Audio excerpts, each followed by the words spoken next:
ஆலய தீபம் நேயர்களுக்கு ரேகாமணியின் அன்பு வணக்கம்.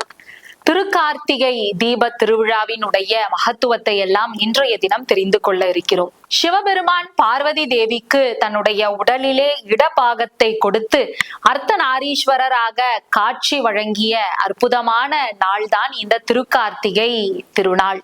பிரம்மாவும் திருமாலும் தங்களில் யார் பெரியவர் என்று சண்டை இடுகின்ற பொழுது ஜோதி பிழம்பாக காட்சி அளித்து அந்த ஜோதி பிழம்பின் முன் இருவரும் ஒன்றுமில்லை என்று அவர்களுக்கு உணர்த்திய அற்புதமான திருநாள் இந்த கார்த்திகை திருநாள். முருகப்பெருமான் அவதரித்த அற்புதமான திருநாள் இந்த திருநாள். பார்வதி தேவிக்கு சிவபெருமான் தன்னுடைய உடலிலே ஒரு பாகத்தை கொடுத்ததற்காக மகிழ்ச்சியுற்ற பார்வதி தேவி இந்த திருநாள் அன்று விளக்கு ஏற்றி அந்த தீப ஒளியின் மூலமாக இறைவனுக்கு நன்றி செலுத்திய அற்புதமான திருநாள் இந்த திருநாள். முதலில் திருக்கார்த்திகை தீபம் ஏற்றியது பார்வதி தேவிதான்.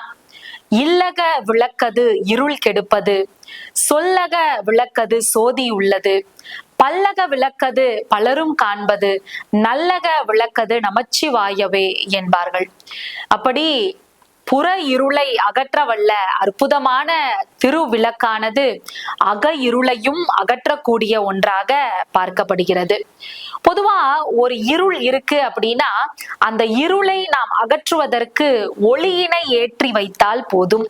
நம் உள்ளத்திலே பல பிறவிகளாக தேங்கி இருக்கக்கூடிய அஞ்ஞானம் என்கின்ற இந்த அழுக்கினை எல்லாம் அகற்ற வேண்டும் என்று சொன்னால் அதற்கு நமச்சிவாயம் என்கின்ற மந்திரம் தான் மிகச்சரியான மந்திரம். அந்த மந்திரம் பல பிறவிகளாக நம்முள் தேங்கி இருக்கின்ற அஞ்ஞான அழுக்கை அகற்றி நமக்கு ஒளியை வழங்கக்கூடிய அற்புதமான மந்திரமாக இருக்கிறது. இந்த திருக்கார்த்திகை தீப திருவிழாவின் அன்று விளக்கேற்றி வழிபடுவது மிகுந்த விசேஷம். கார்த்திகை மாதம் நாம் ஏற்றக்கூடிய ஒவ்வொரு திருவிளக்கும் நமக்கு பல்வேறு பலன்களை வழங்குவதாக இருந்தாலும் கூட பௌர்ணமி நாளன்று நாம் ஏற்றக்கூடிய திருவிளக்கானது நம் பிறவி பிணியை நீக்க வல்லதாக பார்க்கப்படுகிறது. ஒரு சமயம் திருக்கோவிலிலே ஏற்றப்பட்ட திருவிளக்கானது அணைகின்ற ஒரு தருவாயிலே இருக்கிறது. அந்த திருக்கோவில்ல எலி ஒன்று வசித்து வருகிறது. அது தினமும் என்ன பண்ணும் அப்படின்னா அந்த விளக்குல இருக்கின்ற நெய்யை குடிப்பதற்காகவே வரும். அப்படி ஒவ்வொரு நாளும் அந்த திருவிளக்கில் இருக்கின்ற நெய்யை எல்லாம் குடித்து விட்டு நல்லா கொழுன்னு அந்த எலியானது வளர்ந்து வருகிறது. அப்படி திருவிளக்கினை ஏற்றி விட்டு அந்த கோவில் நடை சாத்தப்பட்டு சென்று விடுகிறார்கள்.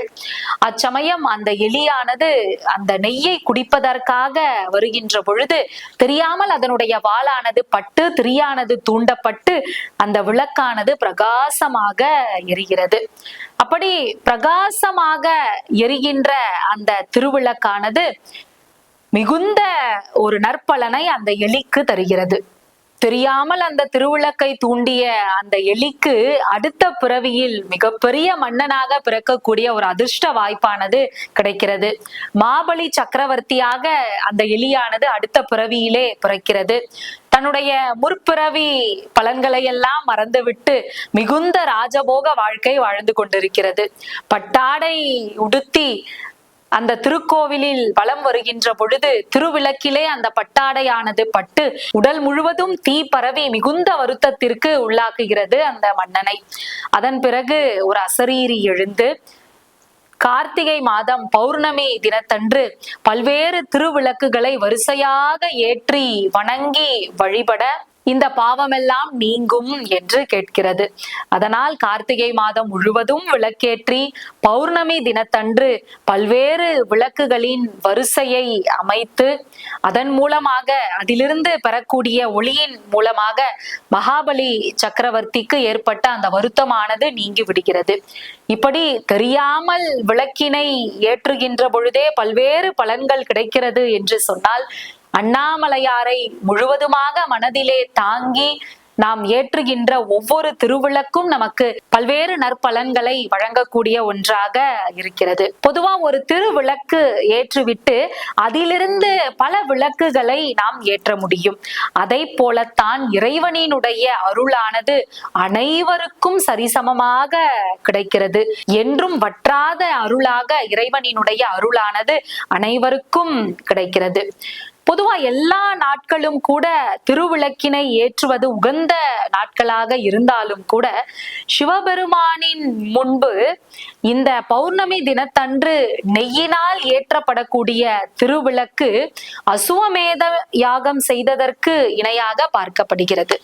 உடலை கொப்பரையாக எண்ணி உயிரை நெய்யாகவும் அறிவை திரியாகவும் வைத்து ஏற்றக்கூடிய அந்த விளக்கு எல்லாவித பலன்களையும் நமக்கு வழங்கும்.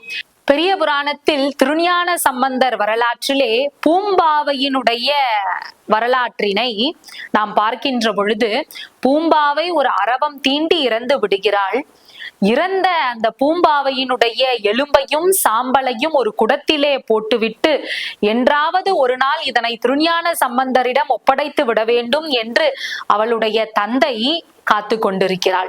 அப்படி திருஞான சம்பந்தர் அந்த திருத்தலத்திற்கு வருகின்ற பொழுது நிகழ்ந்ததையெல்லாம் கூறி தங்களுக்காகவே வளர்க்கப்பட்ட பூம்பாவை இந்த குடத்திலே இருக்கிறாள் என்று காட்டுகின்ற பொழுது பதிகம் பாடி அந்த பூம்பாவையை ஒரு பெண்ணாக உயிர்ப்பிக்கிறார் திருஞான சம்பந்தர்.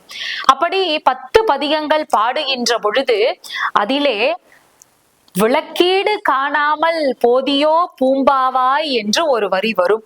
அப்ப அந்த விளக்கீடு என்றால் விளக்குகளின் வரிசை. திருக்கார்த்திகை தினத்தை தான் அது குறிப்பிடுகிறது. அந்த விளக்கின் வரிசையை காணாமல் போயிட்டியே பூம்பாவாய் என்று பாடுகின்ற பொழுது விளக்கினுடைய முக்கியத்துவம் நம்மால் உணர முடிகிறது. அப்படி புற இருளை மட்டுமல்லாமல் அக இருளையும் அகற்ற வல்ல ஒரு அற்புதமான தினம் இந்த திருக்கார்த்திகை தினம். திருக்கார்த்திகை தினத்தன்று அண்ணாமலையாரை மனமுழுக்க எண்ணி நாம் விளக்கினை ஏற்றி இல்லத்தில் இருக்கின்ற இருளை மட்டுமல்லாமல் நம் உள்ளத்தில் இருக்கின்ற இருளையும் அகற்றுவோம் என்று சொல்லி மீண்டும் நாளை சந்திப்போம். அதுவரைக்கும் உங்களிடமிருந்து விடைபெறுவது ரேகாமணி. நன்றி, வணக்கம்.